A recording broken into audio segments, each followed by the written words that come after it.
ತ್ರೈಗುಣ್ಯವರ್ಜಿತಮಜಂ ವಿಭುಮಾದ್ಯಮೀಶಂ ವಂದೇ ಭವಗ್ನಂ ಅಮರಾಸುರಸಿದ್ಧವಂದ್ಯಂ ನಾರಾಯಣಂ ನಮಸ್ಕೃತ್ಯ ನರಂಚೈವ ನರೋತ್ತಮಂ ದೇವೀಂ ಸರಸ್ವತೀಂ ವ್ಯಾಸಂ ತತೋ ಜಯಮುದೀರಯೇತ್. ಧರ್ಮಕ್ಷೇತ್ರೇ ಕುರುಕ್ಷೇತ್ರೇ ಸಮವೇತಾಯುತ್ಸವಃ ಮಾಮಕಾಃ ಪಾಂಡವಾಶ್ಚೈವ ಕಿಮಕುರ್ವತ ಸಂಜಯ. ಶ್ರೀ ಗುರುಭ್ಯೋ ನಮಃ. ಕರ್ಮದ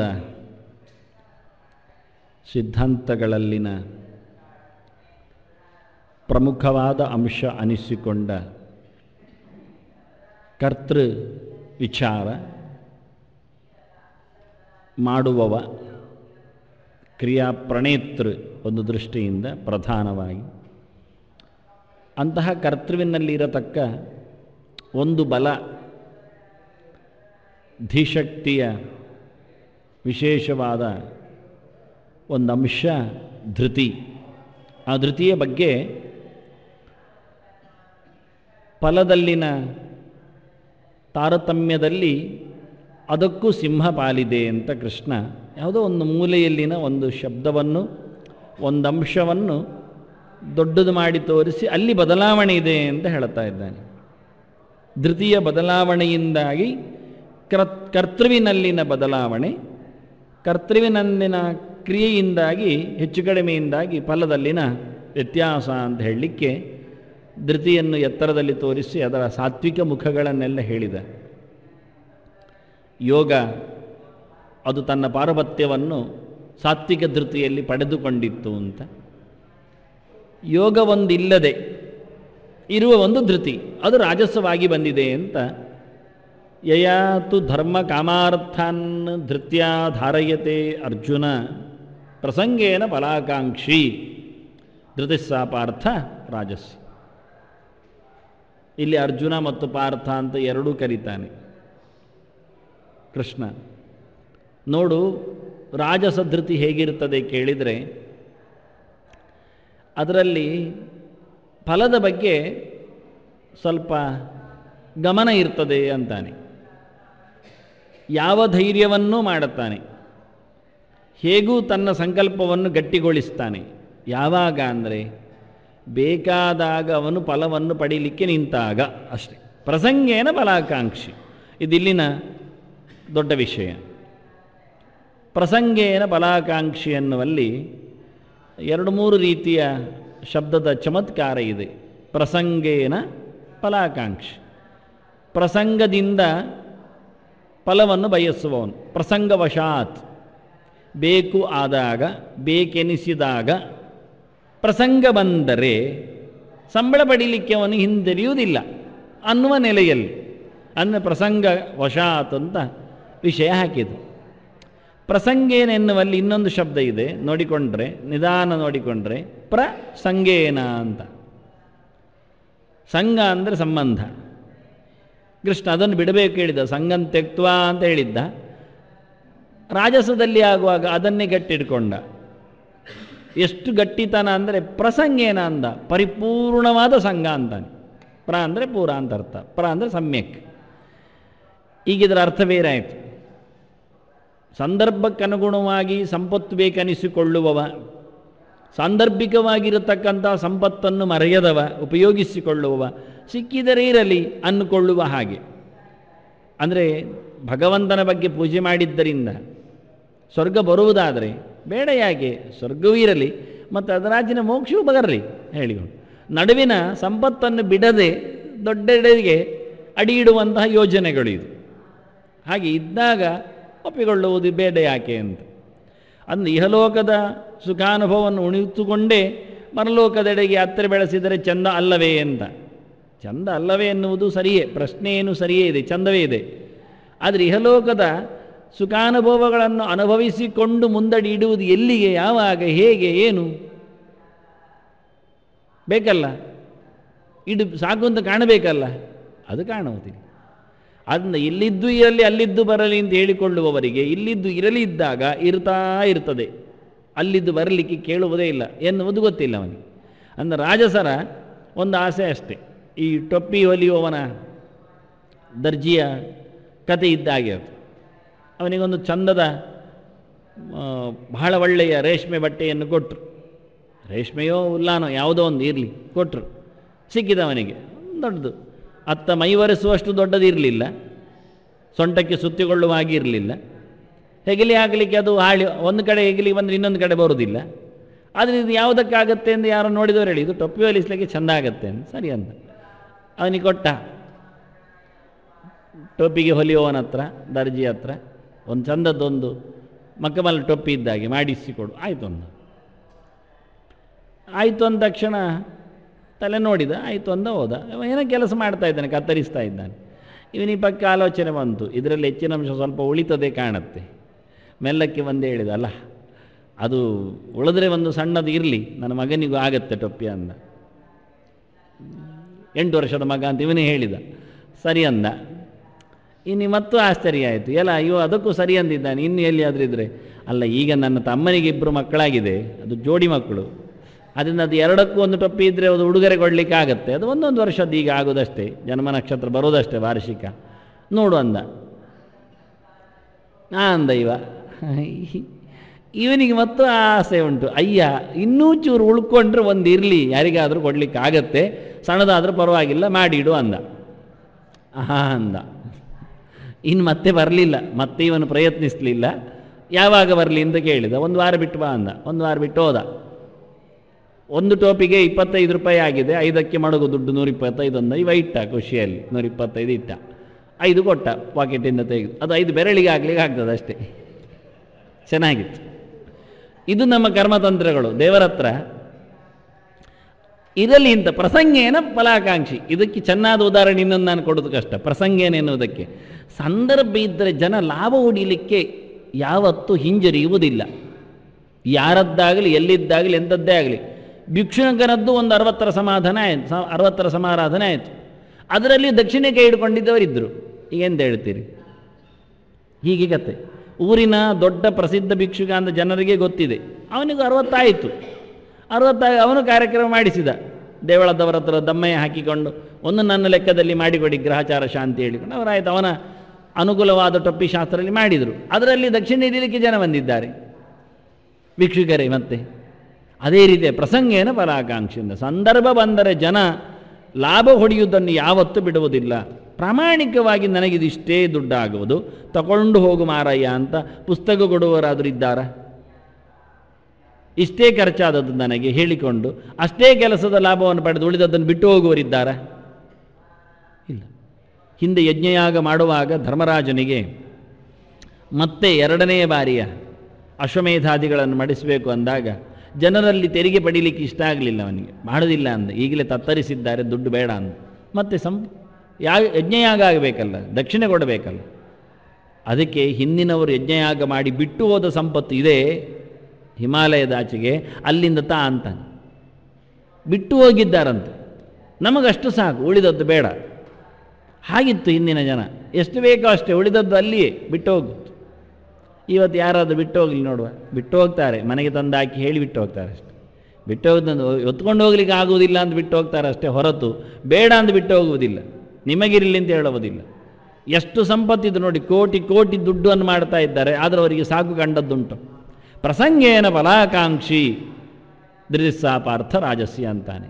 ಸಂದರ್ಭ ಒದಗಿದಾಗ ಏನು ಬೇಕಾದ್ದರದರ ಫಲವನ್ನು, ಫಲ ಅಂದರೆ ದುಡ್ಡಿನಲ್ಲೇ ಅಲ್ಲ, ಆಸ್ತಿಯಲ್ಲಿ, ಇನ್ನಿತರ ಸೊತ್ತುಗಳಲ್ಲಿ, ಎಲ್ಲ ರೀತಿಯಲ್ಲಿಯೂ ಸಹ ಬರುವುದಾಗಿದ್ದರೆ, ಅವಕಾಶ ಸಿಕ್ಕಿದರೆ ದೋಚಿಕೊಳ್ಳುವಷ್ಟು ಧೈರ್ಯ ಕೆಚ್ಚದೆ ಯಾರಿದೆ ಅದು ನಿಜವಾದ ರಾಜಸ ಕೆಚ್ಚದೆ ಅಂತಾನೆ ಕೃಷ್ಣ. ಅಂತಹ ಧೈರ್ಯ ಅದು ರಾಜಸ, ಸಾತ್ವಿಕ ಅಲ್ಲ. ಇವನೇನೋ ಸೇವೆ ಮಾಡಿರಬಹುದು, ಒಂದು 10 ಅಂಶದಲ್ಲಿ ಮಾಡಿದರೆ 100 ಅಂಶವನ್ನು ಕೊಳ್ಳೆ ಹೊಡೆಯುವಷ್ಟು ಹೋಗಬಾರ್ದು ಅಂತ. ಸಂದರ್ಭ ಸಿಕ್ಕಿದಾಗ ಈ ರೀತಿಯಾದ ದೋಚುವಿಕೆ, ಅದಕ್ಕೆ ಪ್ರಸಂಗ ಶಬ್ದ ಆಗಿದೆ. ಅತಿಯಾದ ಇರತಕ್ಕಂಥ ಸಂಘ ಅಂತಾನೆ. ಸಂಘ ಅಂದರೆ ಸಂಬಂಧ, ಅದೇ ಕೃಷ್ಣ ಬಿಡಬೇಕು ಅಂತಾನೆ. ಅಸಂಗೇನ ಅಂತ, ಅಸಂಗ ಶಸ್ತ್ರೇಣ ದೃಢೇನ ಚಿತ್ವ ಅಂದಿದ್ದು. ಇಲ್ಲಿನ ವ್ಯವಹಾರಗಳನ್ನು ಕತ್ತರಿಸಿಕೊಳ್ಳಿಕ್ಕೆ ಬೇಕಾಗಿರುತ್ತೆ ಕತ್ತಿ, ಅದರ ಸಂಬಂಧವನ್ನು ಕಳಚಿಕೊಳ್ಳುವುದೇ ಕತ್ತಿ, ಅಸಂಗವೇ, ನಿರ್ಲಿಪ್ತನಾಗಿರುವುದು ಅಂತ. ಈಗ ಏನಾಯಿತು ಅಂದರೆ ಇದು ಅತಿ ನಿರ್ಲಿಪ್ತ, ಇದು ನಿತರಾಂ ಲಿಪ್ತ, ಇದು ನಿರ್ಗತ ಲಿಪ್ತ ಅಲ್ಲ, ಇದು ಇನ್ನಷ್ಟು ನಿಲಿಪ್ತ, ಇದು ಪೂರವಾದ ಸಂಘ ಅಂತಾನೆ. ಅತಿ ಪ್ರಸಂಗ, ಅತಿಯಾಗಿರತಕ್ಕ ಸಂಘ. ಓವರ್ ಅಟ್ಯಾಚ್ಮೆಂಟ್ ಹೇಳಿಕೊಳ್ಳುವ ಹಾಗೆ ಒಂದು ದೃಷ್ಟಿಯಿಂದ. ಹಚ್ಚಿಕೊಂಡದ್ದು ಅಂದರೆ ಮೆಚ್ಚಿಕೊಂಡದ್ದು ಅಂದರೆ ಅತಿಯಾಯ್ತದು, ವಿಪರೀತ ಆಯಿತು ಅಂತ. ವಿಪರೀತ ಸಂಘದಿಂದಾಗಿ ಫಲವನ್ನು ಆಕಾಂಕ್ಷೆ. ಹೀಗೆ ಪ್ರಸಂಗೇನ ಫಲಾಕಾಂಕ್ಷೆ ಅಂದರೆ ಅದರ ಮೇಲೆ ನಾನೇ ಹೆಚ್ಚು ಒತ್ತಿಕೊಂಡಿದ್ದೆ, ಆದ್ದರಿಂದ ಅದರದ್ದು ಹೆಚ್ಚು ಒತ್ತು ನನಗೆ ಬರಲಿ ಅಂತ. ಇದರಿಂದ ಏನಾಯಿತು, ನಮಗೆ ಆಸೆ ಇದೆ ಸರಿ, ಅದಕ್ಕೆ ಬೇಕಾದ ಅತ್ಯಾಸಕ್ತಿ ಇದ್ದದ್ದು ಸರಿ. ಇದರಿಂದ ಆಗುವ ಫಲದಲ್ಲಿನ ಕಥೆಯನ್ನು ಕೇಳಿದರೆ ಮೊದಲು ಫಲ ಕೃಷ್ಣ ತೆಗೆದಿಡುವುದು ಅನಿಷ್ಟ ಫಲ. ಇದು ಯಾರಿಗೆ ಬೇಕು ಕೇಳುತ್ತೆ. ಕಡೆದಾಗ ಮೊದಲು ಬಂದದ್ದು ವಿಷ, ಯಾರು ತಗೊಳ್ತೀರಿ? ಅದೆಲ್ಲ ನಮಗೆ ಬೇಡ. ಕಡಿಯುವಿಕೆಯಲ್ಲಿ ನೀವೆಲ್ಲರೂ ಸೇರಿದ್ದೀರಿ, ಆದ್ದರಿಂದ ಎಲ್ಲರಿಗೂ ಅದು ಹಂಚಲಿಕ್ಕೆ ಉಂಟು.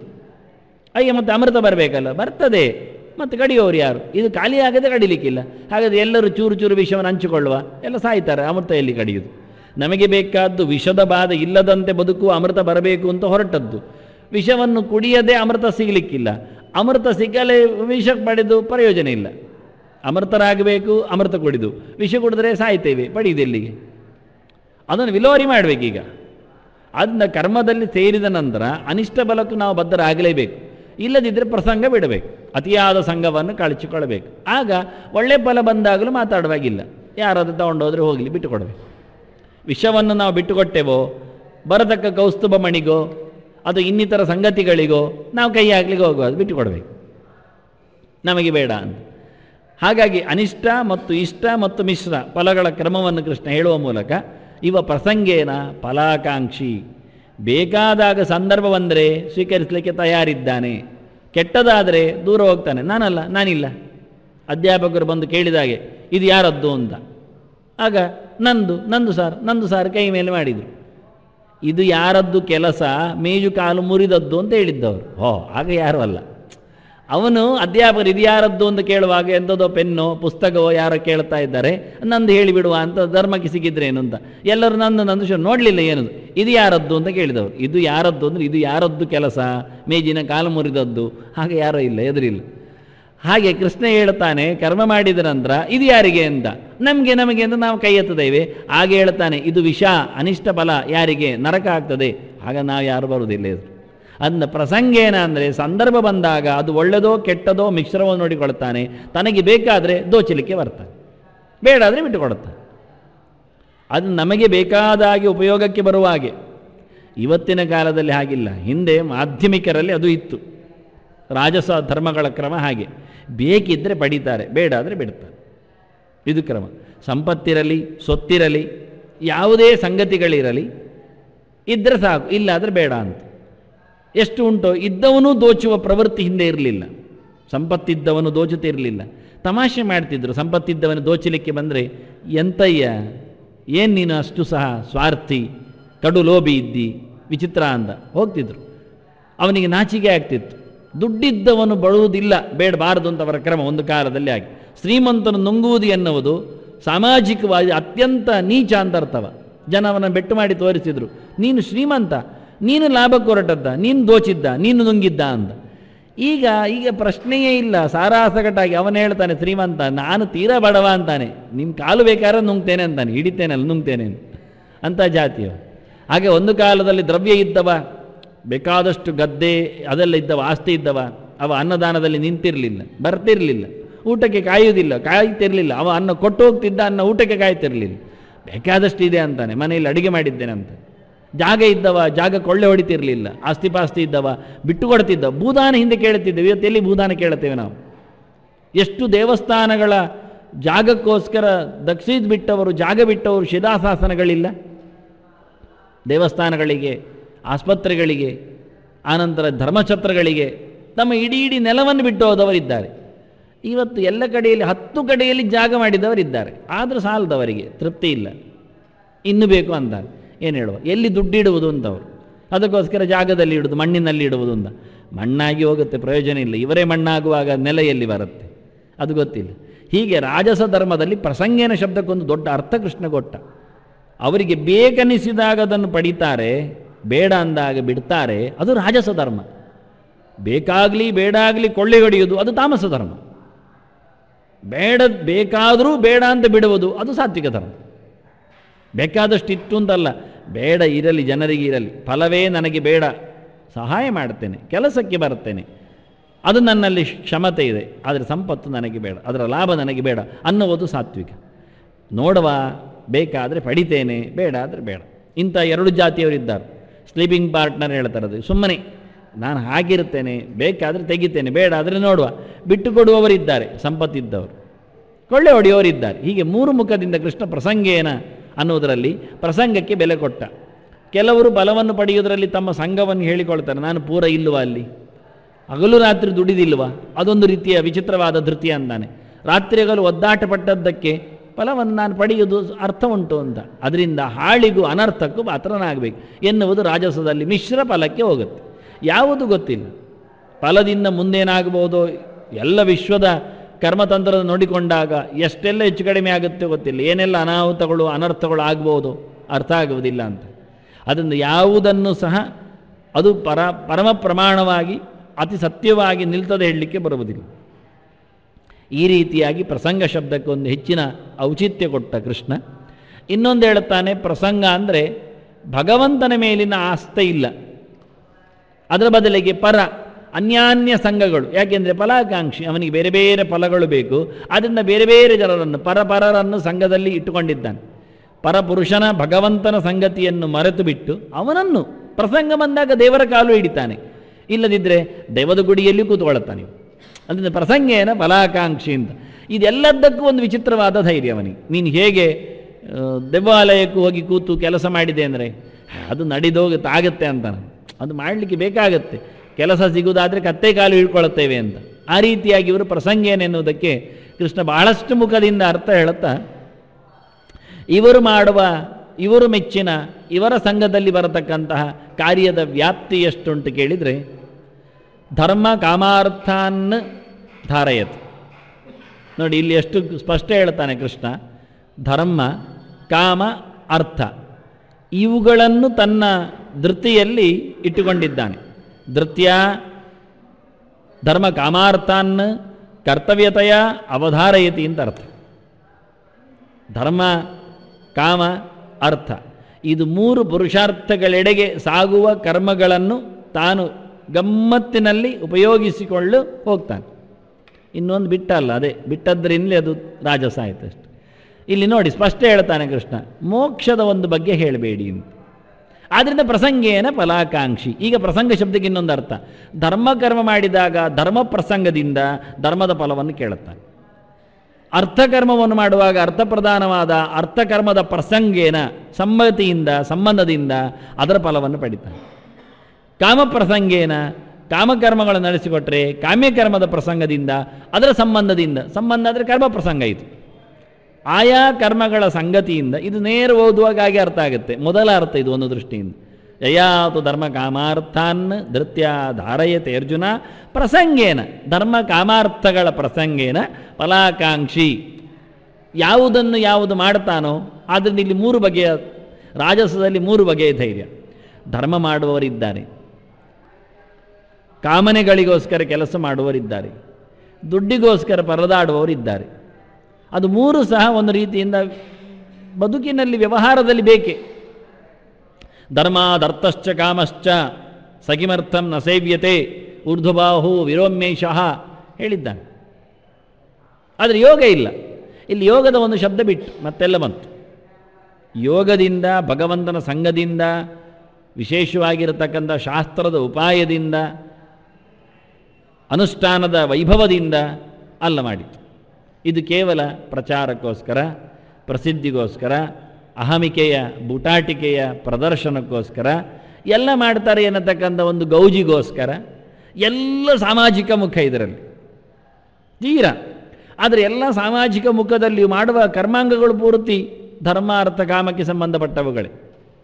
ಮೂರನ್ನು ಎತ್ತಿಕೊಂಡದ್ದೇ ಹಾಗೆ ಧರ್ಮ ಮಾತ್ರ ಎತ್ತಿಕೊಳ್ಬೋದಿತ್ತಲ್ಲ, ಅರ್ಥ ಬದುಕಿಗೋಸ್ಕರ ಬೇಕಲ್ಲ, ಕಾಮ ಮತ್ತು ಜನರಿಗೋಸ್ಕರ ಬೇಕಲ್ಲ, ಎಲ್ಲರ ಕಾಮನೆಗಳು, ಸಾಮಾಜಿಕವಾದಂತಹ ಆಶೋತ್ತರಗಳು ಇದೆಲ್ಲ ಇಟ್ಟುಕೊಂಡು. ಹಾಗಾಗಿ ಧರ್ಮ ಕಾಮ ಅರ್ಥ ಅನ್ನು ಹೇಳಿಕೊಂಡು ಧರ್ಮ ಮಾಡುವುದು ಜಾಗೃತಿಗಾಗಿ, ಪ್ರಚಾರಕ್ಕಾಗಿ, ಪ್ರಖ್ಯಾತಿಗಾಗಿ, ಅರ್ಥ ಸಂಪಾದನೆ ಮಾಡುವುದು ಬದುಕಿಗಾಗಿ, ಇರಲಿಕ್ಕಾಗಿ, ಬೆಳಿಲಿಕ್ಕಾಗಿ, ಮತ್ತು ಕಾಮಗಳನ್ನು, ಇತರರ ಕಾಮನೆಗಳನ್ನು, ತನ್ನವರ ಕಾಮನೆಗಳನ್ನು, ತನ್ನ ಕಾಮಗಳನ್ನು, ಬಯಕೆಗಳನ್ನು ಪೂರೈಕೆ ಕೊಡುವ ಮಾಡುವ ಕರ್ಮಾಂಗಗಳನ್ನು ನಡೆಸಿಕೊಡುವುದು ಅದು ಜನಾನುರಾಗಕ್ಕಾಗಿ. ಇದೆಲ್ಲ ಇಟ್ಕೊಂಡು ಅಂದ ಬಂದು ಹೋಗಬೇಕು. ಹೇಳ್ತಾರೆ, ನೀವೆಂಥ ನಿಷ್ಠುರ ಜನ, ಯಾರು ನಿಮ್ಮ ಮನೆಗೆ ಬರುವುದಿಲ್ಲ, ನೀವು ಯಾರ ಮನೆಗೆ ಹೋಗುವುದಿಲ್ಲ ಅಂತ. ಇದನ್ನು ಜನ ಒಪ್ಪುವುದಿಲ್ಲ. ವ್ಯಾವಹಾರಿಕವಾಗಿ ಅನೇಕ ಜನರು ಇದನ್ನು ಒಪ್ಪುವುದೇ ಇಲ್ಲ. ಅಂಥದ್ದು ಆಗಲೇಬಾರದು ಅಂತಾನೆ. ಮನುಷ್ಯ ಸಮಾಜದ ಒಂದು ಕೊಂಡಿ, ಅದನ್ನು ಅವನು ಬೆಸೆದುಕೊಂಡೇ ಇರುವುದು, ಕಳಚಿಕೊಂಡು ಇರಲಿಕ್ಕೆ ಆಗುವುದೇ ಇಲ್ಲ ಅವನಿಗೆ. ಕಳಚಿತ್ತು ಅಂದರೆ ಅವನ ಅಸ್ತಿತ್ವ ಇಲ್ಲ ಅಂತ ಅರ್ಥ, ಸಾಯ್ತಾನೆ. ಇದು ಕೇವಲ ಒಂದು ಸಾಮಾಜಿಕ ಮುಖದ ಚಿಂತನೆಯಲ್ಲಿ ಕೃಷ್ಣ ಧರ್ಮ ಕಾಮಾರ್ಥಗಳನ್ನು ಆ ರೀತಿಯಾಗಿ ದುಡಿಸಿಕೊಳ್ತಾನಲ್ಲ, ಅಂಥವನ ಧೃತಿಗೆ ಜಾಣಮೆಗೆ ಏನು ಹೆಸರು ಕೇಳಿದದ್ದು ರಾಜಸ ಅಂತ ಹೇಳ್ತೇನೆ ಅಂತ ಕೃಷ್ಣ. ಅಂದೆಯಾತು ಧರ್ಮ ಕಾಮಾರ್ಥ ವಿದುರ ಹೇಳುವಾಗ ಹಾಗೆ ಹೇಳಿದವ. ಊರ್ಧ್ವಭಾವು ವಿರೋಮ್ಯೈಷಃ ಸಕಿಮರ್ಥಂ ನ ಸೇವ್ಯತೆ ಅಂತ. ನಾನು ತೋಳೆತ್ತಿ ಕೂಗ್ತೇನೆ ಧರ್ಮದರ್ಥಶ್ಚ ಕಾಮಶ್ಚ ಅಂತ. ಧರ್ಮದಿಂದಲೇ ಅರ್ಥ, ಧರ್ಮದಿಂದಲೇ ಕಾಮನೆಗಳು. ಆದ್ದರಿಂದ ಧರ್ಮವನ್ನು ಮಾಡಿ ಅಂತ. ಧರ್ಮವನ್ನು ನಡೆಸಿ ಅದರಿಂದ ನೀವು ಸಂಪತ್ತನ್ನು ಗಳಿಸಿರಿ. ಧರ್ಮವನ್ನು ಮಾಡಿ ಅದರಿಂದ ನಿಮ್ಮ ಬಯಕೆಗಳನ್ನು ಈಡೇರಿಸಿಕೊಳ್ಳಿ. ಆದರೆ ಇದಕ್ಕೋಸ್ಕರ ಧರ್ಮ ಮಾಡ್ತಾನಲ್ಲ, ಇದು ಒಂದು ರೀತಿಯ ವ್ಯಾವಹಾರಿಕ ಧರ್ಮವೇ. ಯಾಕೆ ಎಲ್ಲ ಧರ್ಮವೂ ಧರ್ಮದಲ್ಲಿ ಬಂತು. ವ್ಯಾವಹಾರಿಕ ಧರ್ಮ, ಆನಂತರ ಸಮಾಜ ಧರ್ಮ, ವೈಯಕ್ತಿಕವಾದ ಧರ್ಮ, ಮತ್ತು ಗಾರಸ್ಥ್ಯ ಅಥವಾ ಇನ್ನಿತರ ಎಲ್ಲ ಧರ್ಮಗಳ ಬಿಳಲುಗಳು ಇದ್ದಾಗೆ, ಆಚೆ ಈಚೆ ರೆಂಬೆ ಕೊಂಬೆಗಳಿದ್ದಾಗೆ. ಒಂದು ಧರ್ಮವನ್ನು ಬಿಟ್ಟು ನಾವು ಬದುಕಲಿಕ್ಕೆ ಆಗುವುದಿಲ್ಲ. ನಮ್ಮ ದೇಹದ ಧರ್ಮ, ಹಸಿವು ಬಾಯಾರಿಕೆ ನಿಯಂತ್ರಣ ಮಾಡಲಿಕ್ಕೆ ಸಾಧ್ಯವೇ ಇಲ್ಲ. ಈಗ ತಾನೇ ನಾನು ಹೇಳಿದ್ದೆ, 12 ತಿಂಗಳು ನಾವು ಕೃಷ್ಣಾಷ್ಟಮಿ ಮಾಡುವ, ಏನು ಪರವಾಗಿಲ್ಲ, ಮಾಡುವ. ಆಯಿತು ಅಂತ ತಲೆ ಅಲ್ಲಾಡಿಸ್ತೀರಿ ನೀವು. ತಲೆ ಅಲ್ಲಾಡಿಸುವುದಲ್ಲ, ಉಪವಾಸ ಮಾಡಬೇಕು. ಅದು ಅಂತ ಹೇಳಬೇಡಿ. ಯಾಕೆಂದರೆ ನಾವು 12ರಲ್ಲಿ ಒಂದು ಉಪವಾಸ ಮಾಡೋದಿಲ್ಲ.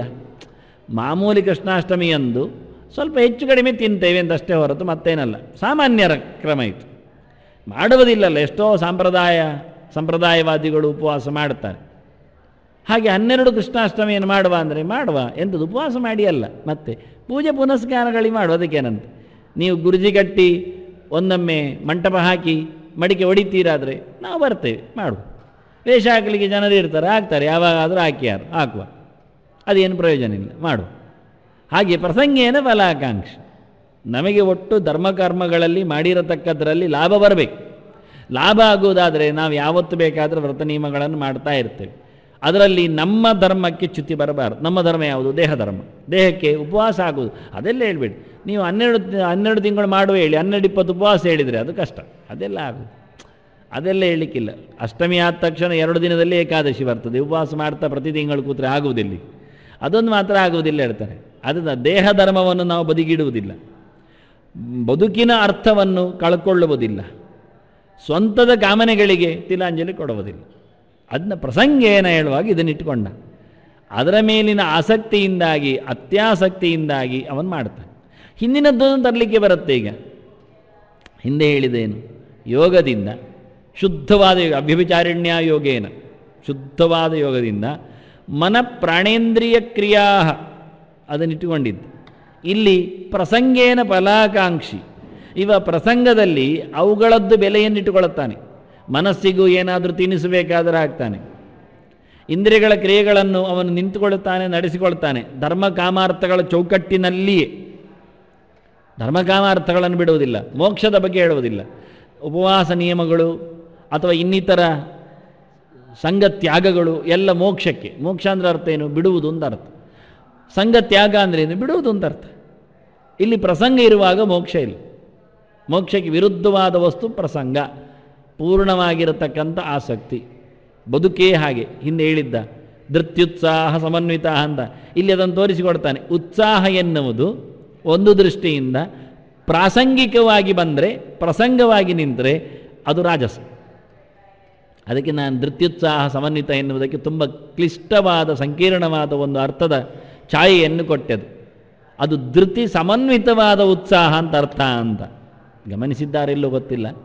ಇದು ಇಲ್ಲದಿದ್ದರೆ ಕೃಷ್ಣ ಉತ್ಸಾಹವನ್ನು ಬಿಡಿಸ್ತಿದ್ದ. ಮತ್ತೆ ರಾಜಸ ತಾಮಸ ಸಾತ್ವಿಕ ಹೇಳಿ ಬಿಡಿಸುವುದಿಲ್ಲ, ಧೃತಿಯನ್ನು ಮಾತ್ರ ಬಿಡಿಸಿದ ಬುದ್ಧಿಯೊಟ್ಟಿಗೆ. ಧೃತಿಯನ್ನು ಬಿಡಿಸಲಿಕ್ಕೆ ಕಾರಣ, ಧೃತಿಯಲ್ಲಿ ಉತ್ಸಾಹ ಸೇರಿರ್ತದೆ. ಎಲ್ಲಿದೆ? ಇಲ್ಲಿದೆ ಅಂದ. ರಾಜಸದಲ್ಲಿ ತೀರಾ ಉತ್ಸಾಹ ಇರ್ತದೆ. ತೀರಾ ಸಂಘ ಅಂದರೆ ತೀರಾ ಉತ್ಸಾಹ. ಉತ್ಸಾಹ ಇಲ್ಲದಿದ್ದರೆ ಮನುಷ್ಯನಿಗೆ ಸಂಘ ಮಾಡಲಿಕ್ಕೆ ಬರುವುದಿಲ್ಲ.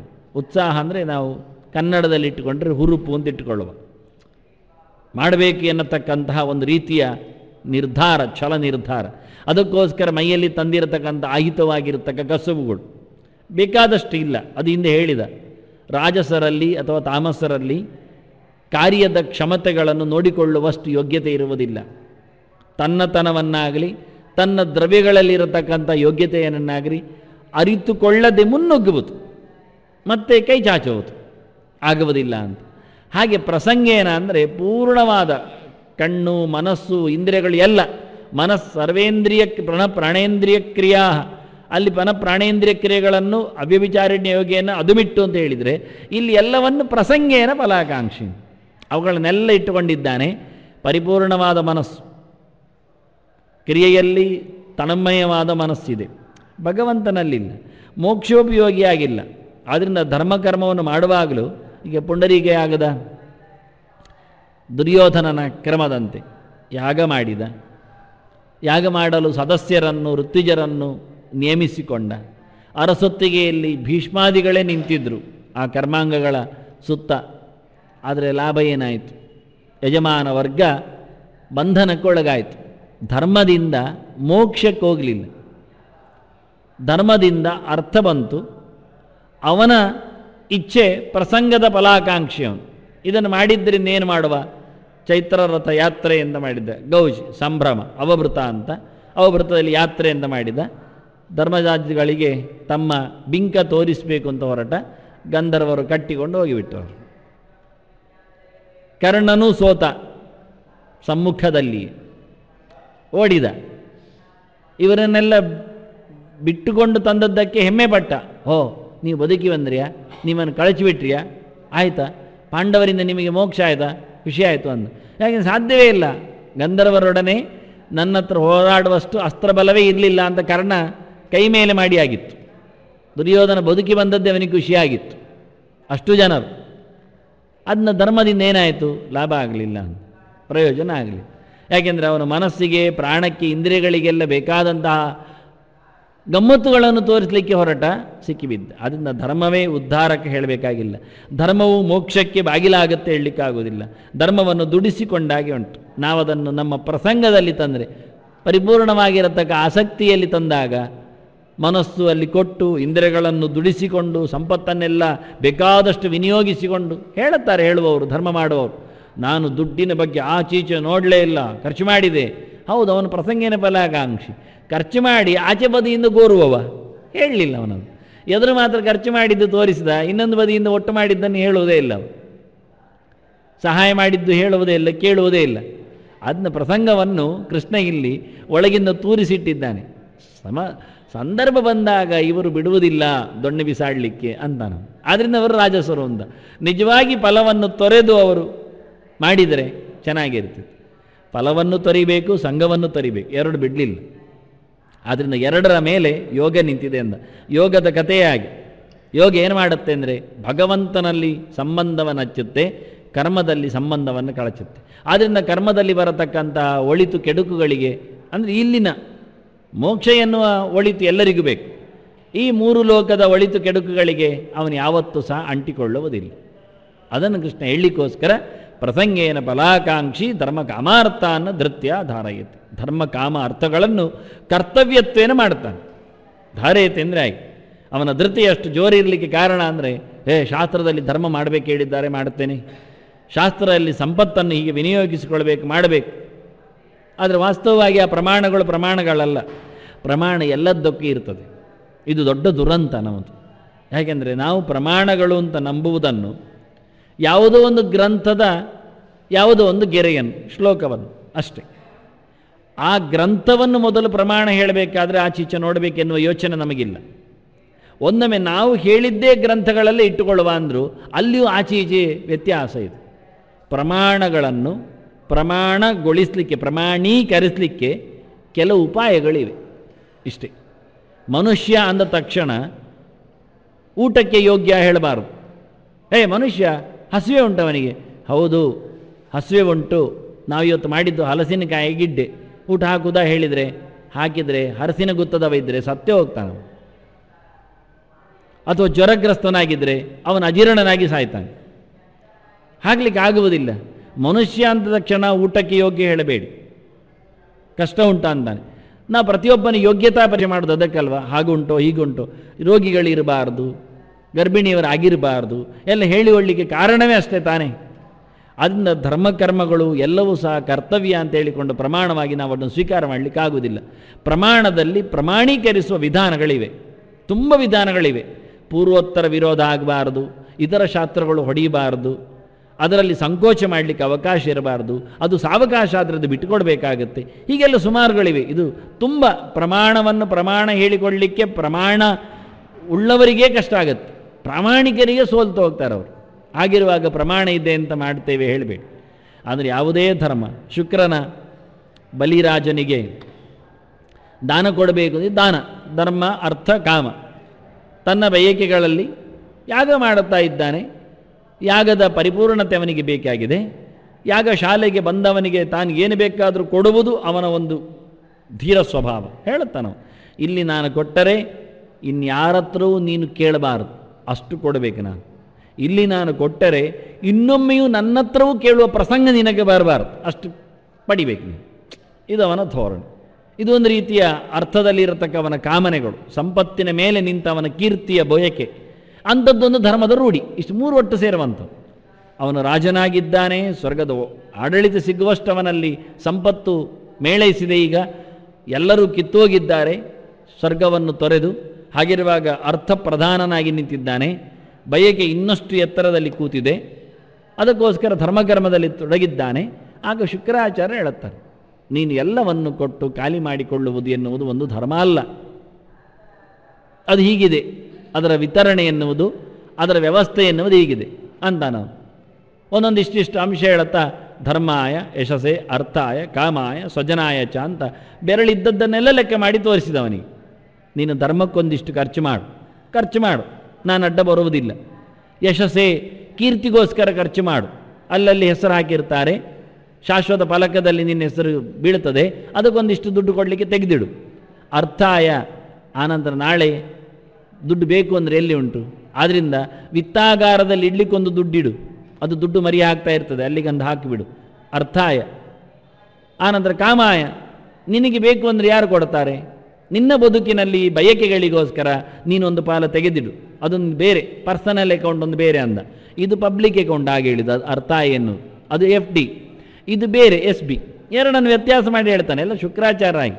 ಕೊನೆಗೆ ಹೇಳ್ತಾನೆ ಸ್ವಜನಾಯ ಚ ಅಂತ. ಮತ್ತು ನಿನ್ನವರಿಗೆಲ್ಲ ಬೇಡವಾ, ನಿನ್ನ ಸುತ್ತಮುತ್ತಲಿನವರು, ನಿನ್ನವರು, ನಿನ್ನನ್ನು ನಂಬಿ ಬಂದವರು, ಅವರಿಗೆಲ್ಲ ಮಡದಿ ಮಕ್ಕಳು, ಸಂಸಾರ, ಬಂಧು ಭಗಿನಿಯರು, ಅವರಿಗೆ ಹೀಗೆ 5 ಬಗೆ ಹೇಳುತ್ತೆ. ಹಾಗಾದರೆ 20 ರೂಪಾಯಿ ಮಾತ್ರ ಖರ್ಚು ಮಾಡಲಿಕ್ಕೆ, 20 ಅಂಶ 100ರಲ್ಲಿ ಅಷ್ಟೇ. ಶೇಕಡಾವಾರು ನೋಡಿದರೆ 20 ಅಂಶ ಮಾತ್ರವೇ ಧರ್ಮಕ್ಕೆ ಮತ್ತು ಯಶಸ್ಸಿಗೆ. ಅದು ಧರ್ಮ ಅಂತ ಹೇಳೋದಿಲ್ಲ, ಯಾಕೆಂದರೆ ಹೆಸರು ಬಿದ್ದ ನಂತರ ಧರ್ಮ ಹೋಯಿತು, ದಾನ ಧರ್ಮ ಲೆಕ್ಕ ಬಿತ್ತು. ಅದರಿಂದ ಯಶಸ್ಸೇ, ಜನರು ಕೊಂಡಾಡಬೇಕು. ನೋಡಿ, ಅವರು ಕೊಟ್ಟದ್ರಿಂದ ಈ ಕೆಲಸ ಆಗಿದೆ, ಅವರಿಂದಾಗಿ ನಮ್ಮ ಬದುಕು ಉಳಿದಿದೆ, ಸಂಸ್ಥೆ ಉಳಿದಿದೆ ಹೇಳಿಕೊಳ್ಳಿಕ್ಕೆ ಬೇಕು, ಹೇಳ್ತಾ ಇರ್ತಾರೆ. ಯಶಸ್ಸೇ. ಅರ್ಥಾಯ, ದುಡ್ಡು ನಾಳೆಗೋಸ್ಕರ ಇಡಲೇಬೇಕು ನೀನು, ಇಲ್ಲಾದರೆ ಪೂರ ಖಾಲಿ ಮಾಡಿದರೆ, ಸಂಪತ್ತು ಪೂರ ದಾನ ಮಾಡಿದ ಮತ್ತೇನು ಮಾಡೋದು ಇಲ್ಲ. ಕಾಮಾಯ, ನಿನಗೆ ಬೇಕು ಅಂದಾಗ, ಏನಾದರೂ ಬಯಕೆ ಹುಟ್ಟಿದಾಗ ಯಾರು ಕೊಡ್ತಾರೆ, ನೀನೇ. ಕೊನೆಗೆ ನಿನ್ನವರಿಗೆ, ನಿನ್ನ ನಂಬಿ ಬಂದವರಿಗೆ. ಹೇಳುವಾಗ 5 ಹೇಳಿದ್ದಾನೆ ನೋಡಿ. ಇದು ಶುಕ್ರನ ನೀತಿ, ಇದು ಪ್ರಮಾಣ. ನೋಡ್ಲಿಕ್ಕೆ ಹೋದ್ರೆ ಇದು ಭಾಗವತ ಪುರಾಣದಲ್ಲೇ ಇದೆ. ಇದ್ದ ಪ್ರಮಾಣಗಳ ದೊಡ್ಡ ಆಕಾರ ಅನ್ನಿಸಿಕೊಂಡ ಪುರಾಣ ರಾಜ. ಆದ್ದರಿಂದ ಇದನ್ನು ಹೇಳಿ ನಾವು ಎಲ್ಲರಿಗೂ ಬೋಧನೆ ಮಾಡೋದಾ? ನೀವು ಇಷ್ಟೇ ಖರ್ಚು ಮಾಡಿ, 20 ರೂಪಾಯಿ ಮಾತ್ರ ಕೊಡಿ, ಧರ್ಮಕ್ಕಷ್ಟೇ ಇರುವುದು ಹೇಳಿದರೆ ಇಲ್ಲಿ ಲೆಕ್ಕ ಮಾಡಿ ಸರಿಯಿತು, ಧರ್ಮ ಆಯಿತು. ಯಶಸ್ಸೇ, ಅದು ಯಾರಿಗೆ? ಕೀರ್ತಿಯ ಲಾಭ ಯಾರಿಗೆ? ಅವನಿಗೆ. ಅರ್ಥಾಯ, ಆ ಇಟ್ಟ ದುಡ್ಡು ಯಾರಿಗೆ? ಅದರಲ್ಲಿ ಮತ್ತೆ ಧರ್ಮಕ್ಕೆ ತೆಗಿಲಿಕ್ಕುಂಟ FDಯಲ್ಲಿ ಇಲ್ಲಲ್ಲ, ಅದು ಯಾರಿಗೆ? ಅದವನಿಗೆ. ಮತ್ತು ಕಾಮಾಯ, ಅದು ಯಾರಿಗೆ? ಅದವನಿಗೆ. ನೋಡಿ, 3 ಪಾಲ ಅವನಿಗೆ, ಹೆಸರು ಮಾತ್ರ ಬೇರೆ. ಎಷ್ಟು ಚೆನ್ನಾಗಿದೆ ನೋಡಿ. ಪಕ್ಕ ನೋಡ್ಲಿಕ್ಕೆ ಹೋದರೆ ಬೆರಳು ಮಾಡಿಸಿದ್ದೇನವುದು, ಆ ಮಧ್ಯದ 3 ಬೆರಳು ಅವನಿಗೇ ತಿನ್ನಲಿಕ್ಕೆ. ಸ್ವಜನಾಯ, ಅದು ಅವನದ್ದೇ ಜನರು ಇಟ್ಟುಕೊಳ್ಳುವ, ಆದರೂ ಪರವಾಗಿಲ್ಲ ಉಳಿದವರು ಅಂತ ಬರುವ. ಈಗ ಧರ್ಮಕ್ಕೆ ಅಂತ ಮೆಲ್ಲಕ್ಕೆ ಹೇಳಿ, ಸ್ವಜನಾಯ ಅಂತ ಗಟ್ಟಿ ಹೇಳಿ, ಮಧ್ಯದ 3 ನುಂಗಿ ಹಾಕಿದ್ಯಾರು? ಅದರಿಂದ ಬೆರಳು ಮಡಿಸುವಾಗ ಸುಲಭ ಇರ್ತದೆ, ಅರ್ಥ ಮಾಡಿಕೊಳ್ಳುವಾಗ ಪ್ರಮಾಣ ಕುತ್ತಿಗೆ ಹಿಡಿತದೆ. ಅದರಿಂದ ಇದು ಪ್ರಮಾಣ ಅಲ್ಲ ಅಂತ. ಅದಕ್ಕೆ ಇದು ಶುಕ್ರ ನೀತಿ. ಇದು ದೈತ್ಯರಿಗೆ ಹೇಳಿದ ಪ್ರಮಾಣ, ಇದು ಗುರು ನೀತಿ ಅಲ್ಲ. ಇದು ಉತ್ತಮರಿಗೆ ಹೇಳಿದ್ದಲ್ಲ. ಅದು ಇದನ್ನು ನಂಬಿಕೊಂಡು ಸಜ್ಜನರು ಈ ದಾರಿಯಲ್ಲಿ ತುಳಿಲಿಕ್ಕಿಲ್ಲ. ಆದ್ದರಿಂದ ಭಾಗವತ ಹೇಳುವಾಗಲೇ ಯಾರು ಯಾರಿಗೆ ಹೇಳಿದ್ದು ಮುಖ್ಯ ಬೇಕಾಗುತ್ತೆ. ಶ್ಲೋಕ ಹೇಳಿದ ತಕ್ಷಣ ಆಯ್ತು ಮಾರೆ, ಖರ್ಚು ಮಾಡಲಿಕ್ಕೆ 20 ಹೇಳಿದ್ದಾರೆ, ದಕ್ಷಿಣ ಅಷ್ಟೇ ಕೊಡೋದೊಂದು ಓಡಿಸ್ಲಿಕ್ಕಿಲ್ಲ. ಅವ್ರು ಹೇಳ್ತಾರೆ ಉಳಿದದ್ದು ನೀನು ತಿನ್ನಲಿಕ್ಕಿಲ್ಲನು, ನಿನ್ನ ಪಾಲು 20 ಅಂಶ ಆದರೆ ಉಳಿದ 40ರಲ್ಲಿ ಹೊರಗೆ ಹಾಕಬೇಕು. ಅದರಿಂದ ಧರ್ಮಕ್ಕೆ ಅಮಾರ್ಥ ಅನ್ನೋ ಪ್ರಸಂಗೇನ ಫಲಾಕಾಂಕ್ಷಿ. ಇವುಗಳನ್ನು ಪ್ರಾಸಂಗಿಕವಾಗಿ ಬಹಳ ಚೆನ್ನಾಗಿ ದುಡಿಸಿಕೊಂಡದರ ಲಾಭವನ್ನು ಪಡೆಯುವ ಅಂತೇಳಿ ಈ ರೀತಿಯಾಗಿ ಇಂತಹ ಪ್ರಮಾಣಗಳನ್ನು ನೀತಿಗಳನ್ನೆಲ್ಲ ಆಶ್ರಯಿಸಿಕೊಂಡು ನಮ್ಮ ಬದುಕನ್ನು ರೂಪಿಸಿಕೊಳ್ಳುತ್ತೆ, ಇಷ್ಟ ಬಂದಾಗಿ ಮಾಡಿಕೊಳ್ಳುತ್ತೆ. ಯಾವುದೇ ಕಾಲಕ್ಕೂ ಇದೇ ಆದಂತಹ ಪ್ರಮಾಣವನ್ನು ಅನುಸರಿಸಬೇಕು ಎನ್ನತಕ್ಕ ನಿಯಮ ಇಲ್ಲ. ಪ್ರಮಾಣಗಳ ನಿಯಮದಲ್ಲಿ ಶಾಸ್ತ್ರಯೋನಿತ್ವಾದಂತ ಸೂತ್ರಕಾರ ಹೇಳಿದಂತೆ ಕೃಷ್ಣನದನ್ನು ಎತ್ತಿ ಹಿಡಿದಂತೆ ತಸ್ಮಾ ಶಾಸ್ತ್ರಂ ಪ್ರಮಾಣಂತೆ ಅಂತ ಆ ಶಾಸ್ತ್ರ ಎನ್ನತಕ್ಕ ಶಬ್ದಕ್ಕೆ ಅವರು ಕೊಟ್ಟಿರತಕ್ಕ ಸೂತ್ರ ಚಿಂತನೆಯಲ್ಲಿ ವಿವರಣೆ ಇಷ್ಟೇ. ಋಗ್ಯಜು ಸಾಮ ಅಥರ್ವಾಶ್ಚ ಭಾರತಂ ಪಂಚರಾತ್ರಯ ಮೂಲ ರಾಮಾಯಣಂಚೈವ ಅಂತ, ಇನ್ಯಾವುದೂ ಅಲ್ಲ. ಆದ್ದರಿಂದ ಕೆಲವು ಪಾರಾಶರ ಸ್ಮೃತಿ, ಕೆಲವು ದುರ್ಗಾ ವಿನಾಯಕವು, ಆನಂತರ ಮನುಸ್ಮೃತಿ ನಮಗೆ ಬೇಕು, ವ್ಯವಹಾರದಲ್ಲಿ ಇವರು ಬರಲಿ, ಅದೇನು ಪ್ರಶ್ನೆಯೇ ಇಲ್ಲ ಅಂತ. ಇದೆಲ್ಲ ನಾವು ಮಾಡಿಕೊಂಡದ್ದು ಬದುಕಲಿಕ್ಕೋಸ್ಕರ, ಎಲ್ಲಿ ಇಲ್ಲ ಅಂತ. ಅದರಲ್ಲಿ ಹೇಳಿದಾಗೆ ನಡಿಬೇಕಾಗಿಲ್ಲ, ನಡೆಯುವಂಥದ್ದು ಅಲ್ಲ. ಪ್ರಮಾಣ ನಮಗೆ ಪ್ರಧಾನವಾದದ್ದು ಇದು. ಇತಿಹಾಸ ಪುರಾಣಗಳು, ಪಂಚರಾತ್ರಗಳು ನಮ್ಮನ್ನು ಮಾತಾಡಿಸುವ ಕೃತಿಗಳು. ವೇದ ಪ್ರಮಾಣವೇ ಮಾತಾಡಲಿಕ್ಕೆ ಕಷ್ಟ ಆಗುವುದರಿಂದ ವೇದದ್ದೇ ಚಿಂತನೆಗಳನ್ನು ಸೆರೆ ಹಿಡಿದು ಬಹಳ ಸುಂದರವಾಗಿ ನಮ್ಮ ಮುಂದಿಟ್ಟದ್ರಿಂದ ಇವುಗಳನ್ನು ನೇರ ಪಡೆಯುವಾಗಿಲ್ಲ. ಇವುಗಳನ್ನು ಪ್ರಸಂಗಕ್ಕೆ ನೋಡಿ, ಪ್ರಸಂಗೇನವನು ಶುಕ್ರಾಚಾರ್ಯ ಹೇಳಿದ್ದು, ಬಲಿರಾಜನಿಗೆ ಹೇಳಿದ್ದು, ಸರ್ವಸ್ವದಾನ ಪ್ರಕರಣದಲ್ಲಿ ಹೇಳಿದ್ದು, ಅದು ಯಾವುದನ್ನು ಹೇಳುವುದಿಲ್ಲವ, ಖಾಲಿ ಶ್ಲೋಕವನ್ನು ಹೇಳಿ ಓಡಿಬಿಡ್ತಾನೆ. ಹೀಗಿರುವಾಗ ನಾವು ಸಿಕ್ಕಿಬಿಡುತ್ತೆ. ಇದನ್ನು ಬಯಸುವವ ರಾಜಸ ಇದ್ದಾನೆ, ಅವನು ಪ್ರಮಾಣ ಒಪ್ಪಿದ್ದಾನೆ, ಆದರೆ ಪ್ರಮಾಣ ಬಿಟ್ಟಿದ್ದಾನೆ. ಸಿಕ್ಕಿಬಿಡುವುದಲ್ಲಿ ನಾವು ತಾಮಸನನ್ನಾದರೆ ದೂರ ಮಾಡ್ಬೋದು, ಅವನು ಪ್ರಮಾಣವೇ ಒಪ್ಪುವುದಿಲ್ಲ ಅಂತ. ಸಾತ್ವಿಕನನ್ನು ಯಾವತ್ತೂ ಕೈ ಮುಗಿಯೋದು, ಯಾಕೆಂದರೆ ಅವನು ಪ್ರಾಮಾಣಿಕನಾಗಿಯೇ ಇರ್ತಾನೆ, ಅವನಷ್ಟು ಜಿಜ್ಞಾಸೆ ಮಾಡ್ತಾನೆ ಅಂತ. ರಾಜಸನಿಗೆ ಪ್ರಮಾಣ ಸಿಕ್ಕಿದರೆ ಸರಿ, ಜಿಜ್ಞಾಸೆ ಬೇಡ, ಇದೇ ಕಷ್ಟ ಆಗುತ್ತೆ. ಅಂಥವನನ್ನು ಸರಿ ಹೇಳಲಿಕ್ಕೂ ಬೀಳುತ್ತಾನೆ, ತಪ್ಪು ಹೇಳುವುದು ತಪ್ಪಲಿಕ್ಕಾಗುವುದಿಲ್ಲ. ಮಾಡುವಾಗ ಧರ್ಮ ಕಾಣುತ್ತದೆ, ಬಯಸಿದಾಗ ಅರ್ಥ ಸುಂದರವಾಗಿ ಅನಿಸಿಕೊಳ್ಳುತ್ತದೆ, ಬಯಕೆಗಳು ಚೆನ್ನಾಗಿರ್ತದೆ. ಆದರೆ ಅದರ ಬೆನ್ನ ಹಿಂದೆ ಯೋಗ ಇಲ್ಲಲ್ಲ, ದೇವರ ಯೋಚನೆ ಇಲ್ಲ, ಭಕ್ತಿಯ ಒಂದು ಸಾಂದ್ರತೆ ಇಲ್ಲ, ಅದರೊಟ್ಟಿಗೆ ಜ್ಞಾನದ ಬಗ್ಗೆ ಕೇಳಬೇಡಿ. ಅದರಿಂದ ಎಲ್ಲ ಯೋಗಗಳು ಇಲ್ಲ ಹೇಳಿಕೊಂಡದ್ದು ಕೃಷ್ಣ ಇಲ್ಲಿ ಮಾತ್ರ. ರಾಜಸರಲ್ಲಿ ಯಾವ ಯೋಗ ತಂತ್ರವಿಲ್ಲ. ಒಂದು ಯೋಗ ಇದೆ ಎಂದದು ಪ್ರಸಂಗವೇ ಯೋಗ ಅವನದ್ದು. ಬಂದಾಗ ಸಮಯ ಬಂದಾಗ ಅವ ತೂರಿಕೊಳ್ಳುತ್ತಾನೆ, ಭಾಳ ಚೆನ್ನಾಗಿರ್ತಾನೆ, ಭಾಳ ಅವಕಾಶವಾದಿ ಇದ್ದಾಗ ಅವನು ಅವಕಾಶ ಯಾವತ್ತೂ ಬಿಟ್ಟುಕೊಡೋದಿಲ್ಲ. ಇದು ಇಡೀ ಸುಮಾರು ತತ್ವವಾದಗಳಲ್ಲಿ, ಅಂದರೆ ಸುಮಾರು ಜನರ ಸಂದೇಶಗಳಲ್ಲಿ ಇದು ಒಂದು ವಾಕ್ಯಗಳು. ಅಂದರೆ ಎಲ್ಲರಿಗೂ ಗೀತೆ ಇಷ್ಟ ಆಗಲಿಕ್ಕೆ ಕಾರಣ ಗೀತೆಯಲ್ಲಿ ಇರತಕ್ಕ ಅನೇಕ ತಾತ್ವಿಕ ಮುಖಗಳ ಒಂದು ಛಾಯೆ. ಇದು ಅವಕಾಶವಾದಿಗಳನ್ನು ಹೇಳೋದು ಚೆನ್ನಾಗಿ. ಪ್ರಸಂಗೇನ ಫಲಾಕಾಂಕ್ಷಿ ಅಂದರೆ ಅವಕಾಶ ಬಂದಾಗ ಬಿಟ್ಟು ಕೊಡಬೇಡ ಅಂತ. ಅದಕ್ಕೊಂದು ನಾನು ಸುಮ್ಮನೆ ಲೌಕಿಕವಾದ ದೃಷ್ಟಾಂತ ಕೊಡೋದಾದರೆ ಶೇಕ್ಸ್ಪಿಯರ್ನ ಮ್ಯಾಕ್ಬೆತ್ ಹೇಳ್ಬೋದೇನು. ಅಂದರೆ ಇವತ್ತಿನ ಜನರಿಗೆ ಮುಟ್ಟುವ ಹಾಗಿದ್ರೆ ಅವನು ದೊಡ್ಡ, ಅಂದರೆ ಆ ಕಾಲದಲ್ಲಿ ನೋಡಿ 1,000 ವರ್ಷದ 1,000 ವರ್ಷದ ಹಿಂದಿನ ರಾಜಮನೆತನ, ಅದನ್ನು 500 ವರ್ಷದ ನಂತರ ಯಾವನೊಬ್ಬ ಬರೆದಿಟ್ಟದ್ದು. ಅದರ ಮೇಲೊಂದು 100 ವರ್ಷದ ನಂತರ ಶೇಕ್ಸ್ಪಿಯರ್ ಮ್ಯಾಕ್ಬೆತ್ ನಾಟಕ ಬರೆದದ್ದು. ಅಲ್ಲಿ ಮ್ಯಾಕ್ಬೆತ್ ಅಂತ ಒಬ್ಬ ಹುಡುಗ ಇಟ್ಟುಕೊಳ್ಳಿ, ಒಬ್ಬ ಜನ ಸೇನಾಪತಿಯವ ದಳವಾಯಿ. ಅವನು ಯಾವುದೋ ಒಂದು ಗೆದ್ದದ್ದು ಬಂದಾಗ ದಾರಿಯಲ್ಲಿ ಅವನಿಗೆ 3 ಯಕ್ಷಿಣಿಯರು ನೋಡಿ, ಯಕ್ಷಿಣಿಯರೆಲ್ಲ ಭಾರತದ್ದೇ, 3 ಯಕ್ಷಿಣಿಯರು ಮಾತಾಡ್ತಾರೆ, ನಾಟಗಾತಿಯರು ಮಾತಾಡ್ತಾರೆ. ನಿನಗೆ ಒಂದು ಸಾಮಂತನಾಗುವ ಯೋಗ್ಯತೆ, ಇನ್ನೊಂದು ರಾಜನಾಗುವ ಯೋಗ್ಯತೆ, ಮತ್ತೊಂದು ದೊಡ್ಡ ಸಿಂಹಾಸನ ಏರುವ ಯೋಗ್ಯತೆ ಅಂತ. ಅವನು ಅದನ್ನು ಸಣ್ಣದು ಮಾಡಿ ಹೋಗ್ತಾನೆ. ಅದೆಲ್ಲ ಹೇಳಿದ್ದನ್ನೆಲ್ಲ ಭವಿಷ್ಯ ಅಂತ, ಅಂದರೆ ಭವಿಷ್ಯವಾಣಿಯನ್ನು ಹೇಳಿದಾಗೆ ಅವನು ಯಾರು ನಂಬ್ತಾರಯ್ಯ ಅಂತ. ಹೆಂಡತಿ ಹತ್ರ ಹೇಳಿದರೆ ಹೆಂಡತಿ ಹೇಳ್ತಾಳೆ, ನನ್ನ ಗಂಡ ರಾಜ ಆಗುವುದಿಲ್ಲ, ಆದರೆ ಯಾಕೆ ಆಗಬಾರ್ದು, ಆಗಬೇಕು, ನಿಮಗೆ ಉತ್ಸಾಹ ಸತ್ತಿದೆ ಅಂತ ಹೇಳಿಕೊಂಡು ಉತ್ಸಾಹ ತುಂಬಿದ್ದವಳು, ಗಾಳಿ ಹಾಕಿದ್ದವಳು. ಕೊನೆಗೆ ಇದ್ದ ದೊರೆಯನವನು ಸಂಬಂಧಿಯವ ದಕ್ಷನ್, ಇದ್ದ ದೊರೆಯನ್ನು ಕೊಂದು ಸಿಂಹಾಸನಕ್ಕೆ ಹೋಗಬೇಕಂದಾಗ ಯಾವತ್ತು ನೋಡಿದರೂ ಅವನಿಗೆ ಪಾಪಪ್ರಜ್ಞೆ. ಅದೇ ಸತ್ತರಾಜನ ಮಕ್ಕಳು ಅವರನ್ನು ಹತ ಮಾಡ್ತಾರೆ. ಅಲ್ಲಿಗೆ ಮುಗಿಯಿತು ಅವಸಾನ. ಇದು ಕಥೆ. ಪ್ರಸಂಗೇನ ಫಲಾಕಾಂಕ್ಷಿ ಅಂತ ಯಾವುದರೋ ಒಂದು ಮಾತಿನ ಸಂಘದಿಂದ ಏನೋ ಬಯಸಿಕೊಂಡ, ಅದಕ್ಕೆ ಬೇಕಾದಂತೆ ತನ್ನ ಕ್ರಿಯೆಗಳನ್ನು ಚೌಕಟ್ಟನ್ನು ಮಾಡಿಕೊಂಡು ಪ್ರತಿಯೊಬ್ಬನಿಗೆ ಅಂತಾನೆ. ಇದು ರಾಜಸ. ರಾಜಸದಲ್ಲಿ ಭಕ್ತಿಯೋಗ ಇಲ್ಲ, ಜ್ಞಾನಯೋಗ ಇಲ್ಲ, ವಾಸ್ತವವಾಗಿ ಭಗವಂತನ ಸಂಬಂಧ ಇಲ್ಲ. ಇದಿಲ್ಲ ಹೇಳಿ, ಯೋಗ ಇಲ್ಲ ಹೇಳಲಿಕ್ಕೆ ಹೇಳಿದ ನಾನು. ಒಂದೊಮ್ಮೆ ಮನೋಯೋಗ ಮಾಡಿಕೊಂಡ್ರೆ ಭಗವದೆಚ್ಚರ ಮಾಡಿಕೊಂಡ್ರೆ ಕೊಲೆ ಅನ್ಯಾಯ ಸಿಕ್ಕಿದರೆ ಭಗವಂತ ಸಿಂಹಾಸನ ಎಲ್ಲಿಯೂ ಕೊಡಬಲ್ಲ. ಅದು ಮುಖ್ಯ ಇದ್ದರೆ ಎಷ್ಟು ಚೆನ್ನಾಗಿರ್ತಿತ್ತು. ಅಂದು ಎಲ್ಲಿಯೋ ದುರಂತಕ್ಕೆ ತೆರಳಿದ. ಹೀಗೆ ಅನೇಕ, ಇದು ಸುಮ್ಮನೆ ದೃಷ್ಟಾಂತ ಕೊಟ್ಟೆ ಅಷ್ಟೇ, ಅವನೇನು ದೊಡ್ಡ ಸಂಗತಿ ಅಂತ. ಇಂಥದ್ದು ರಾಜ ಅರಸೊತ್ತಿಗೆಯಲ್ಲಿ ಇತಿಹಾಸ ಪ್ರಸಿದ್ಧವಾದ ಬೇಕಾದಷ್ಟಿದೆ ಪುರಾಣ ಪ್ರಪಂಚದಲ್ಲಿ. ಕಂಸನಂತವರು ಸಿಗ್ತಾರೆ ನಮಗೆ, ಇಲ್ಲ ಅಲ್ಲ, ಎದುರೇ.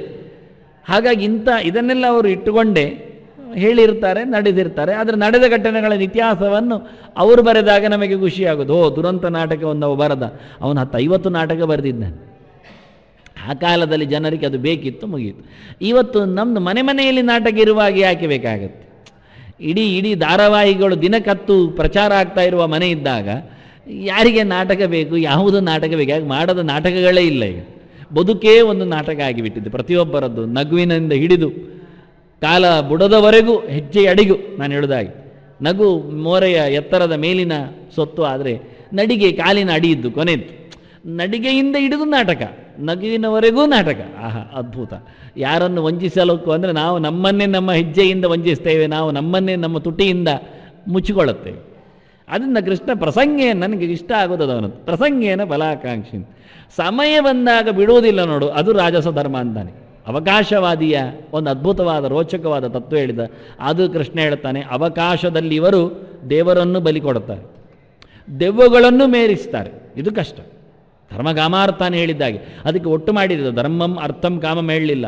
ಅವನು ಧರ್ಮವನ್ನೇ ಅರ್ಥಕ್ಕೆ ಬದಲಾಯಿಸ್ತಾನೆ, ಅರ್ಥವನ್ನು ತನ್ನ ಕಾಮನೆಗೆ ತರ್ತಾನೆ, ಕಾಮವನ್ನೇ ಧರ್ಮ ಅಂತಾನೆ. ತಪ್ಪಲ್ಲ, ಕೃಷ್ಣನ್ ಹೇಳಿದ್ದ ಧರ್ಮ ವಿರುದ್ಧ ಕಾಮೋಸ್ಮಿ ಅಂತ. ತಪ್ಪಿಲ್ಲದ ಕಾಮನೆಯು ಧರ್ಮವೇ ಅಂತ. ಆದರೆ ಇವನು ಹಾಗಲ್ಲ, ತನಗೆ ಇಷ್ಟಕ್ಕೆ ಬಂದಾಗ ಯಾವುದನ್ನು ಬದಲಾಯಿಸ್ತಾನೆ. ಹೀಗೆ ಸುಮಾರು ಅರ್ಥಗಳಲ್ಲಿ ಅದರ ಸಮಷ್ಟಿ ಶಬ್ದಗಳ ಚಿಂತನೆಗಳು, ಹಿಂದಿನ ವಸ್ತುಗಳನ್ನು ಇಟ್ಟುಕೊಂಡಾಗ ಆಗತಕ್ಕಂತಹ ಬೆರಗುಗಳು, ಇವೆಲ್ಲ ಮಾಡಿಕೊಂಡಾಗ ಕೃಷ್ಣನ ರಾಜಸ ಧೃತಿ ಇದು ಸಾಮಾನ್ಯ ಎಲ್ಲರಲ್ಲಿ ಇರುತ್ತೆ. ಧೈರ್ಯ ನೀನು ಹೇಗೆ ಬಂತು ಕೇಳಿದರೆ, ಬೇಕು ಅಂದಾಗ ಬರ್ತದೆ ಅಂತಾನೆ. ನೋಡಿ, ಒಳ್ಳೆಯದಕ್ಕೆ ಬರುವುದಿಲ್ಲ, ಕೆಟ್ಟದ್ದಕ್ಕೆ ಬರ್ತದೆ. ಯಾಕೆ ಹೇಳಿದ? ಅದು ರಾಜಸ ಧರ್ಮ, ರಾಜಸ ಧೃತಿಯಿಂದ. ಹಾಗೆ ಯಾರಿಗೆ ಬೇಕಯ್ಯ ಅಂದಾಗಿಲ್ಲ. ಭಕ್ತಿಗೋಸ್ಕರ ಧೈರ್ಯ ಮಾಡುವುದಿಲ್ಲ.